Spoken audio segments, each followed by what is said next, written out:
This podcast recording is brought to you from the staff and friends of ibslife.net. Each broadcast contains discussion about matters of health and well-being related to IBS that can affect anyone with the condition. All views expressed within these podcasts are personal opinions only and must not be construed as medical advice. Hi and welcome to another edition of the IBS Life podcast series. And my name's Kevin Brown. I'm one of the administrators on the website, and I'm along with I'm Rick Clark. And I'm Sian. And together we're the people that sort of sit and work or contribute to the ibslife.com website. Also, yes, I should mention this actually, that we're not the only ones sat in this little room talking. We also, if you do hear crunching noises and other little noises, that's on my dog Billy. Okay, now I think the best subject we could start off with now is probably to talk about what's been happening with the IBS Life website. It's been a while, hasn't it? Where we are now, where we intend to take it, and what the plans are for the future. So, well, it's been quite a while since we did the last podcast. In fact, I think in the last newsletter that we put out, we said, before Christmas, we said we're going to do some more podcasts, and it just didn't happen for all sorts of reasons. I mean, we've been going off and doing all sorts of. Well, I know both me and Kev have been working on sort of business ventures and things, which has sort of taken us away a little bit from the website. But we've come bouncing back now. Yes, and we haven't actually forgotten the website. What's happened really since Christmas is an awful lot of emails coming through. Now, I usually reply to the emails probably because I've got more time and I'm always on the computer. And I do try to answer all of them. But what we are actually trying to do now is to start something else on the web page. Well, basically what we're trying to do, we've started to notice. In the past, when we started IBS Life, when was this? Was it about 2008, wasn't it? Yeah, that's right, yeah. We started off quite small, and we were getting a few visitors a day. We're now getting hundreds of visitors a day, and it's increasing all the time. It's getting quite scary, what that meant is that in the past, we could deal with, if people sent us an email or sent us correspondence, obviously when none of us are doctors, none of us can give any medical advice like that. Purely we can give our own opinions or the ways we deal with things. Yeah, basically what I'm saying is we're getting a lot of contact, which is great. It's exactly what the whole point of the IBS Life website was about, was to try to basically interact with people. And well, Rick come out of a fantastic idea that we've incorporated on the website now, and you'll start seeing more of it all over the page, on different pages. I'll let you describe it. Yeah, we've taken the website to the next level. Luckily, the technology has become available to us now that we can actually make it an interactive website.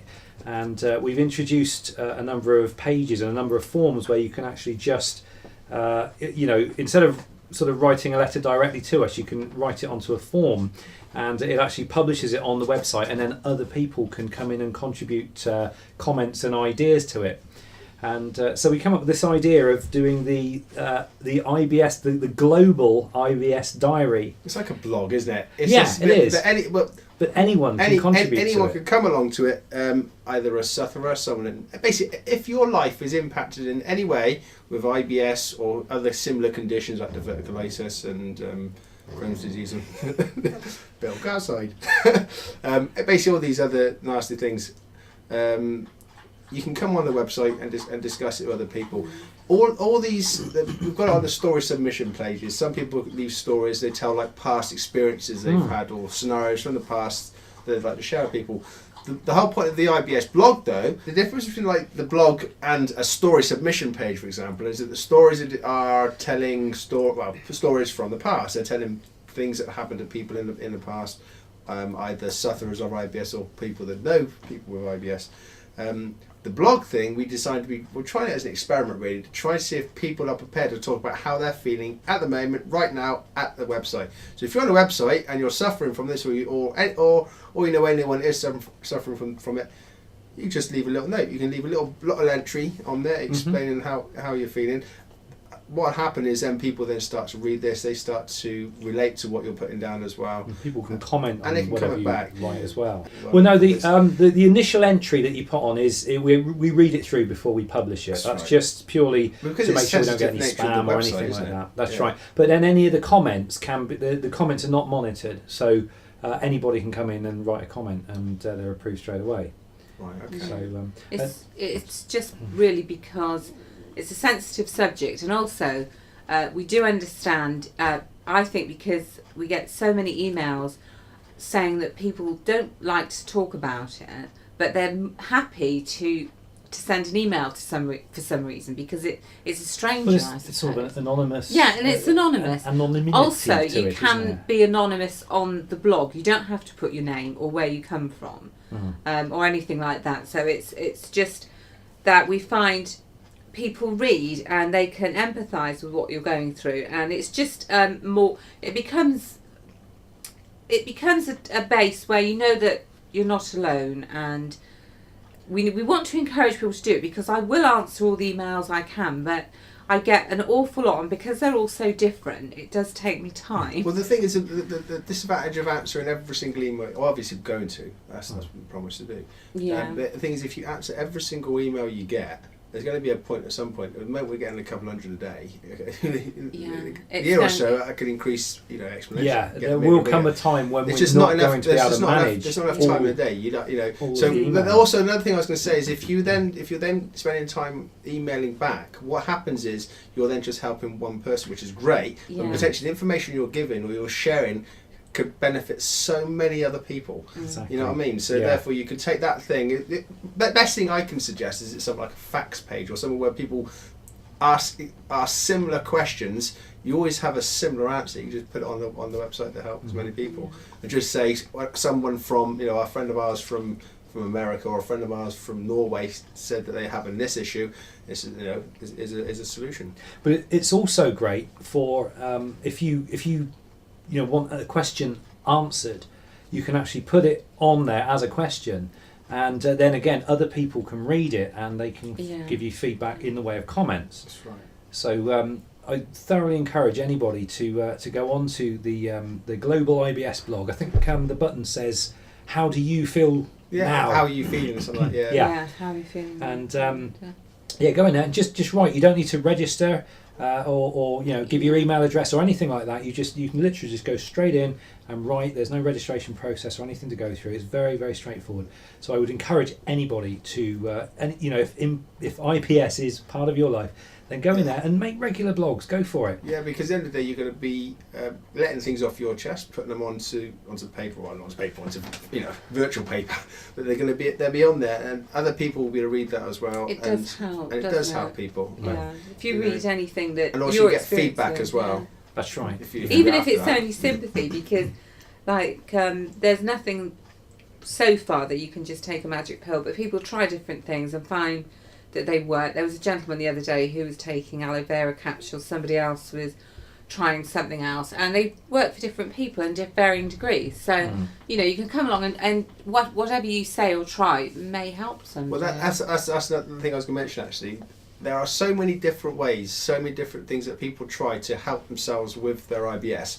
And the thing is, you don't know if things work for you unless you try them yourself. The thing is, you won't know what to try unless you have researched it. And the beauty of a website like ours is that people say, well, I've tried this helps me. Yeah. And then you can read it and think, well, I'll have a go at that. And then Yeah. you make your own decision. Like It one gives of our you biggest... ideas. It's like the Yeah. thing is when you talk about the meditation and stuff like that, it helps. We do it all the does. time. Yeah. But there are other people who say, well, that's not really for me. I can't get into that. But that'll be another subject we'll talk about on a different podcast, I think, because... Absolutely. Yeah, it's definitely worth addressing. Yeah. So you may start noticing on some of the more general subject pages on the website, we've also got this thing called Have Your Say. And again, if you read one of the articles on a website and you have a comment or something that you'd like to make, you actually, if wherever you see where it says Have Your Say, you can actually add your contribution or your thoughts or your feelings or whatever it is you want to add to the bottom of that web page. And as time progresses, we're going to be adding more and more of those Have Your Say forms. And again, there's no registration process or anything like that. You just type away, and hit send, and we can add that to the bottom of the page, and hopefully anything you write down on that will help others.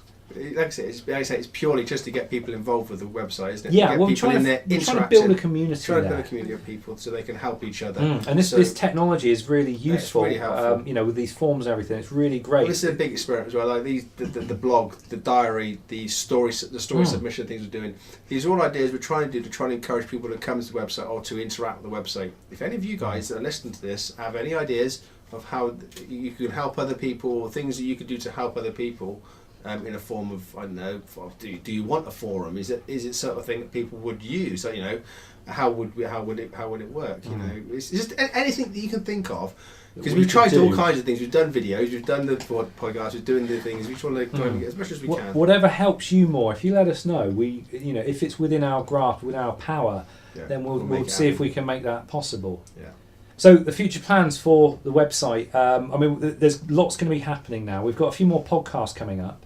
And we've definitely got some more pages that are going to be added shortly. We've got some more research ideas that we're going to be doing.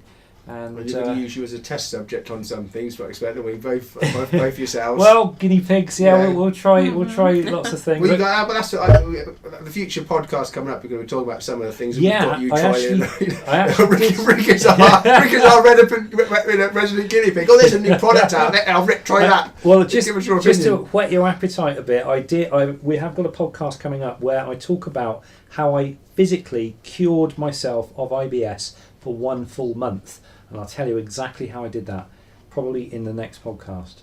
So we're going to wind this podcast up today. We hope you've enjoyed listening and give you basically a taster of some of the things to expect on IBS Life over the next couple of months. And going forward, really. Like I say, the website is there to help you guys, the listeners, or people that you know, or anyone you know that suffers from IBS or related conditions. So, of course, spread the word, get people to come and visit the site and to leave comments and interact as much as they can. So on that note, I will say goodbye. That's Kevin Brown speaking. Goodbye. Goodbye. And this is Rick signing off. We'll see you next time. And Bill says goodbye as well. IBSLife.net. Created for people with IBS by people with IBS.